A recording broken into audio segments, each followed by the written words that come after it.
Number six, Russell was talking about the event structure and how he architects his event and hosting events myself, hosting events for our clients and partners, and watching other events like Funnel Hacking Live. You will know that, and I will say that events are highly choreographed. Okay, there are, when you're thinking through your event, it's very strategic. And we did an event in San Diego with about 239 people in the room. I remember planning for that event and thinking through all of the material, thinking through the speakers, right?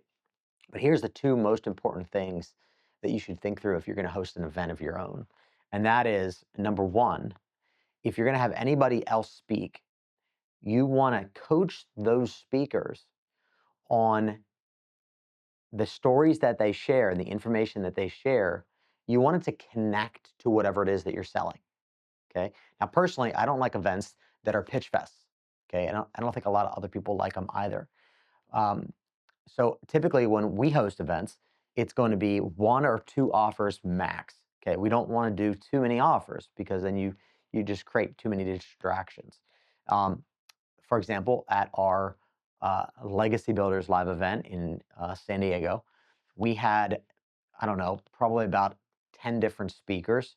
We hired an MC, and every person was coached on talking about the power of mentorship, talking about the power of mastermind, and how it being in a mastermind and having mentorship is why they're at where they're at today. Okay. So think about it. You're selling mastermind, you're selling mentorship, you're selling coaching, whatever it might be.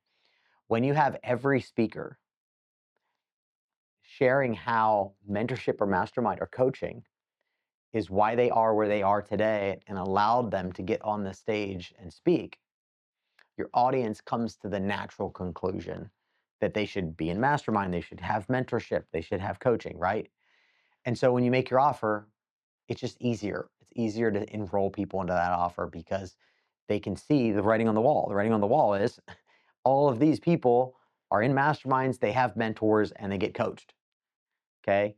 And if they don't have, if they're not in masterminds or they're not in mentorship and they're not in coaching offers, then they probably need to be, right? So that's the big first takeaway from this like event structure takeaway.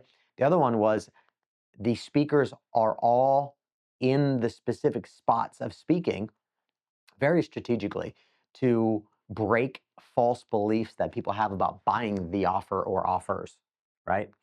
So I would encourage you to think through number one, you know, based on your offer, whatever that offer is, what are the false beliefs that your audience would have about buying? And you can apply this to webinars, you can apply this to challenges, you could apply this to live events, okay, or even virtual events, right?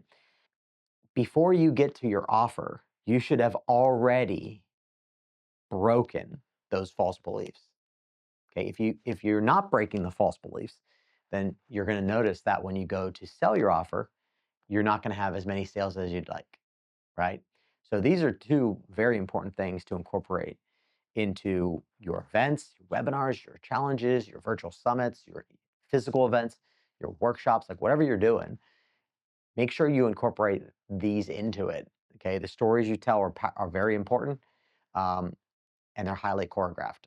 Okay, so that's number six.